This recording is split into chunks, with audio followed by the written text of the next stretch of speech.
वक्रतुंड महाकाय सूर्यकोटि समप्रभ निर्विघ्नं कुरु मे देव सर्वकार्येषु सर्वदा। आप सभी श्री गणेश भक्तों को नमस्कार। स्वागत है अनुकरणीय सनातन पर। आज मैं आपको कार्तिक मास के कृष्ण पक्ष की संकष्टी चतुर्थी की व्रत कथा सुनाने जा रही हूँ। आइए श्रवण करते हैं पावन कथा। सभी बोले ओम श्री गणेशाय नमः। पार्वती जी कहती हैं कि हे भाग्यशाली लंबोदर, भाषणकर्ताओं में श्रेष्ठ कार्तिक कृष्ण चतुर्थी को किस नाम वाले गणेश जी का पूजन किस भांति करना चाहिए। अपनी माता की बात सुनकर भगवान श्री गणेश जी ने कहा कि कार्तिक कृष्ण चतुर्थी का नाम संकटा है।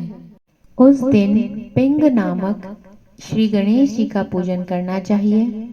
पूजन पूर्वोक्त रीति से करना उचित है। भोजन एक बार करना चाहिए और व्रत और पूजन के बाद ब्राह्मण भोजन कराकर स्वयं मौन होकर भोजन करना चाहिए। मैं इस व्रत का महात्म्य कह रहा हूँ, सावधानी पूर्वक श्रवण कीजिए। कार्तिक कृष्ण संकष्टी चतुर्थी को घी और उड़द मिलाकर हवन करना चाहिए। ऐसा करने से मनुष्य को सर्व सिद्धि प्राप्त होती है। भगवान श्री गणेश जी ने कहा कि वत्रासुर दैत्य ने त्रिभुवन को जीत करके संपूर्ण देवों को परतंत्र कर दिया। उसने देवताओं को उनके लोकों से निष्कासित कर दिया। परिणाम स्वरूप देवता लोग दशों दिशाओं में भाग गए। तब सभी देव भगवान इंद्र के नेतृत्व में भगवान श्री हरि विष्णु जी के शरणागत हुए।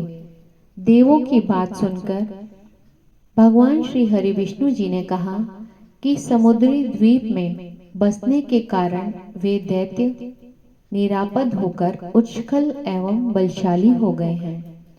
पितामह ब्रह्मा जी से किसी देवों के द्वारा न मारे जाने का उसने वर प्राप्त कर लिया है। अतः आप लोग अगस्त मुनि को प्रसन्न करें। वे मुनि समुद्र को पी जाएंगे, तब दैत्य लोग अपने पिता के पास चले जाएंगे। आप लोग सुखपूर्वक स्वर्ग में निवास करने लगोगे। अतः आप लोगों का कार्य अगस्त मुनि की सहायता से पूरा होगा। ऐसा सुनकर सब देवगण अगस्त मुनि के आश्रम में गए और स्तुति द्वारा उन्हें प्रणाम किया। उन्हें प्रणाम कर प्रसन्न किया। मुनि ने प्रसन्न होकर कहा कि हे देवताओं, डरने की कोई बात नहीं, आप लोगों का मनोरथ निश्चय ही पूरा होगा। मुनि की बात से सब देवता अपने अपने लोकों को चले गए। इधर मुनि को चिंता हुई कि 1,00,000 योजन के इस विशाल समुद्र को का मैं कैसे पान कर सकूंगा। तब भगवान श्री गणेश जी का स्मरण करके संकट चतुर्थी के उत्तम व्रत का भी पूर्वक संपन्न किया। 3 महीने तक व्रत करने के बाद उन पर भगवान श्री गणेश जी प्रसन्न हुए। उसी व्रत के प्रभाव से अगस्त जी ने समुद्र को सहज ही पान करके सुखा डाला। यह उसी व्रत का प्रभाव था कि अर्जुन ने निवात कवच आदि संपूर्ण दैत्यों को पराजित कर दिया। भगवान श्री गणेश जी की इस बात से पार्वती जी अत्यंत प्रसन्न हुई कि मेरा पुत्र विश्वबंधु और सर्व सिद्धियों का प्रदाता है। भगवान श्री कृष्ण जी कहते हैं कि हे महाराज युधिष्ठिर, आप भी चतुर्थी का व्रत कीजिए। इसके करने से आप शीघ्र ही सब शत्रुओं को जीतकर अपना राज्य पा जाएंगे। भगवान श्री कृष्ण जी के आदेश अनुसार युधिष्ठिर ने गणेश जी का व्रत किया। व्रत के प्रभाव से उन्होंने शत्रुओं को जीतकर अखंड राज्य प्राप्त कर लिया।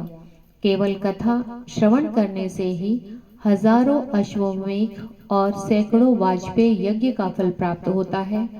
साथ ही पुत्र पौत्र आदि की भी वृद्धि होती है। इति कार्तिक कृष्ण पक्ष संकष्टी चतुर्थी व्रत कथा संपूर्ण। सभी बोले श्री गणेश भगवान की जय। आप सभी का इस कथा को सुनने के लिए धन्यवाद।